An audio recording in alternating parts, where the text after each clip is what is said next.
Hello, I just want to share some thoughts with you today on three topics, seemingly unrelated, but I'm going to connect them together.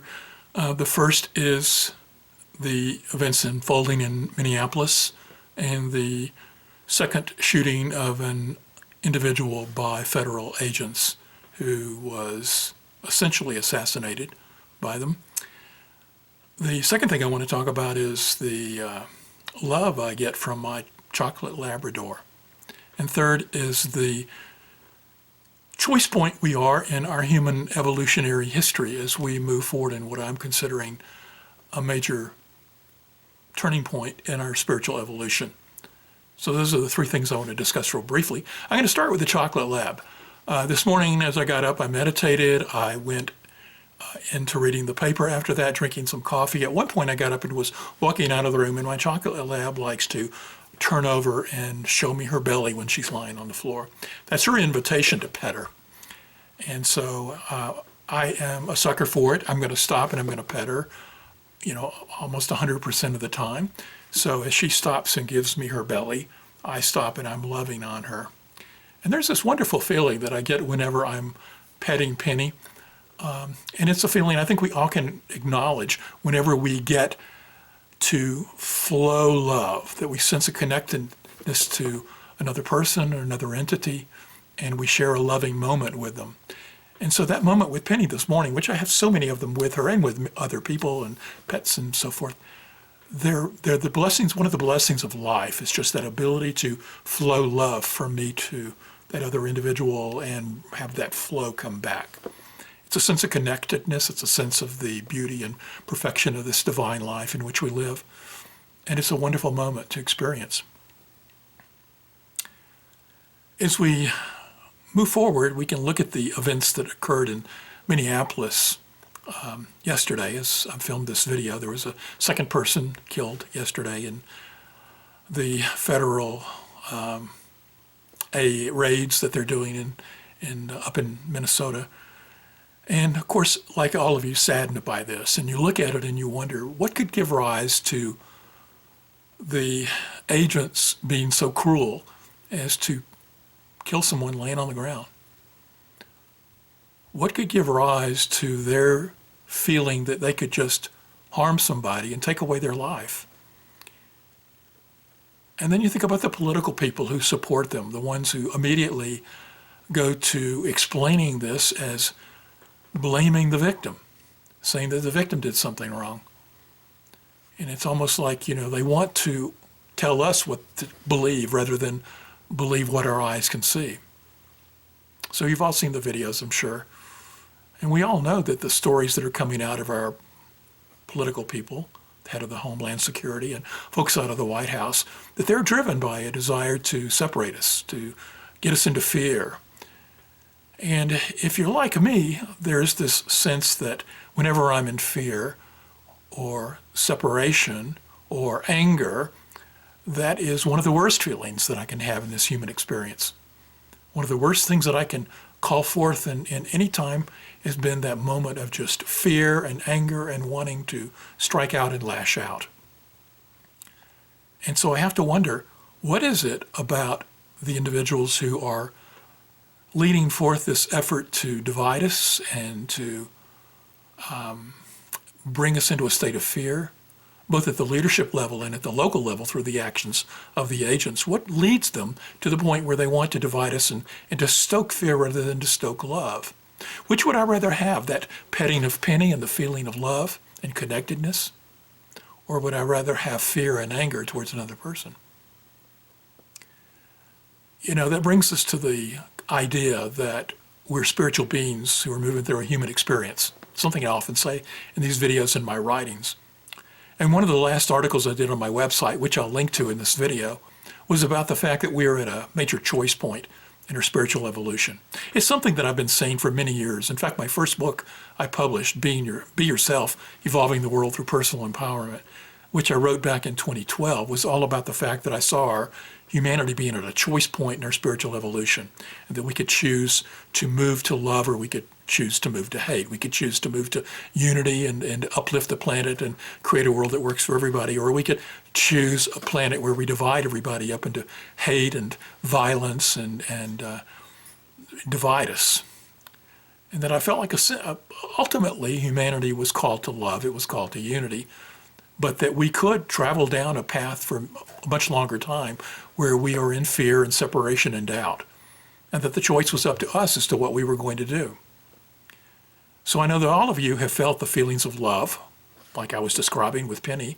All of you probably felt the feeling of fear and anger, probably feeling that through much of the events going on in Minnesota. And then you're called to what's the highest, what's the greatest, what can we do?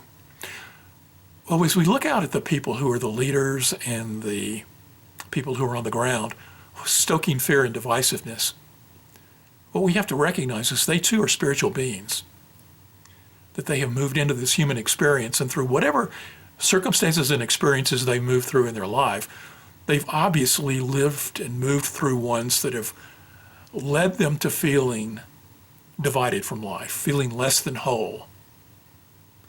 They are in fear. They fear the other, those who are different from them. They answer that fear with violence and hatred and lies. And although we can understand that everybody has their own experience through this human life and that these individuals have probably experienced lives that are assisting in the creation of their belief that they are separate from one another and that the only way out of the pain and struggle that they have is to seek to control others and to make others suffer. We know that this is really just a human experience of the shadow raising itself. As we feel that we're separated from God, separated from the unity of oneness, we move into our base feelings of being the separate individual, not only separate from God, but separate from our own selves. That there's a degree of non-wholeness within these individuals that allows them to perpetrate lies to us and violence towards us. Now, I say all of this not to condone their behavior, but to offer us a sense of understanding towards it. There's something I read earlier today about the fact that people who are bullied usually are bullied in three ways. They're bullied by words, they're bullied by social actions to try to ostracize you from others, and they're bullied through physical violence. Bullies are always trying to control you, but the very act of a bully is generated by somebody who's been harmed. They're feeling incomplete. They don't know their wholeness. So how do we treat people who are bullying us and don't know their wholeness and are taking actions to harm us and divide us? Well, one is to understand and know and see them as spiritual beings and hold the greatest for them, even in the anger. The second is which is the hardest thing to do, is to build forth a healthy boundary between these people, to hold them accountable for the actions that they do in the world of form. That is, not to condone their behavior, but to call it out. Now, many times they tell young people who are being bullied just to ignore them, because time will go on, and the bully will go away, and you will survive that bully's efforts. And that's true in the microcosm of one life. But when we see what's going on in the world through the efforts of these collective bullies who are lying to us through our political system and forcing violence upon our public, we have to hold them accountable and do whatever is in our action to change the behavior. That includes writing our representatives, carrying signs and marching in the street, talking to others, obviously voting. Anything that we can do in this world of form that can hold the people accountable for their wrong actions. We can also go into prayer and know that these people will be healed from the separation and fear and doubt that's within them, that something will open their hearts and their minds to seeing ultimately their unity. We want the best for everybody, but we certainly don't want to be harmed by people who are perpetrating these harms upon us.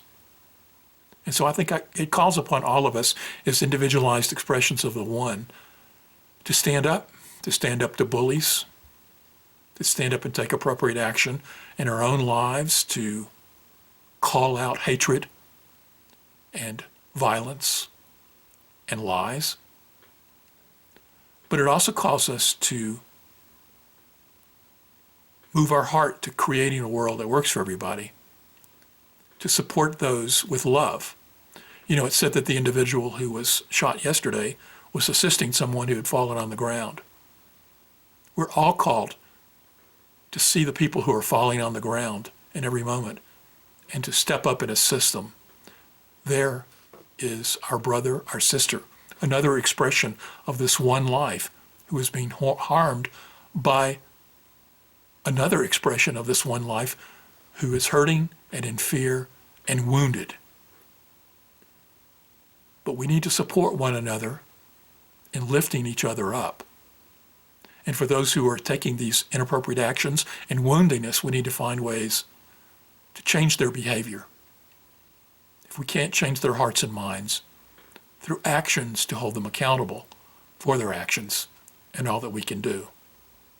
Ultimately, we're called to remember our truth as a spiritual being and that we're here on this planet, moving through this human experience to experience love, not to experience hate.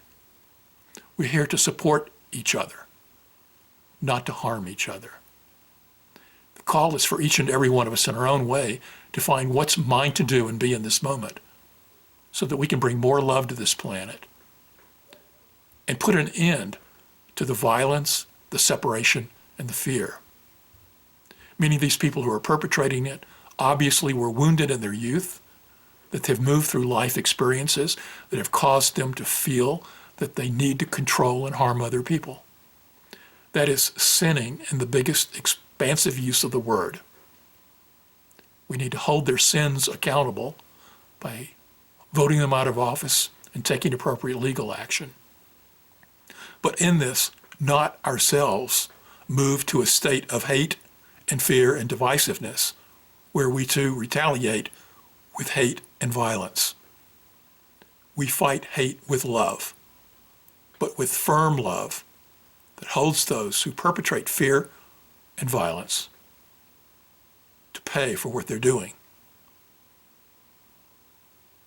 What that looks like, we each can co-create, but we need to create it now so that we can move forward in this choice point on our spiritual evolution, to remember the truth of our unity, to remember love, to know that we want that experience of expressing and feeling that divine love like I did with Penny, and to move beyond a world where every day the headlines are hate and violence and divisiveness. What is yours to do and be in this moment? It starts with your change in consciousness, your seeing unity, your call to love, and your desire to uplift that other person who's fallen in this moment and assist them and to stop the actions that are harming them. Thanks for listening.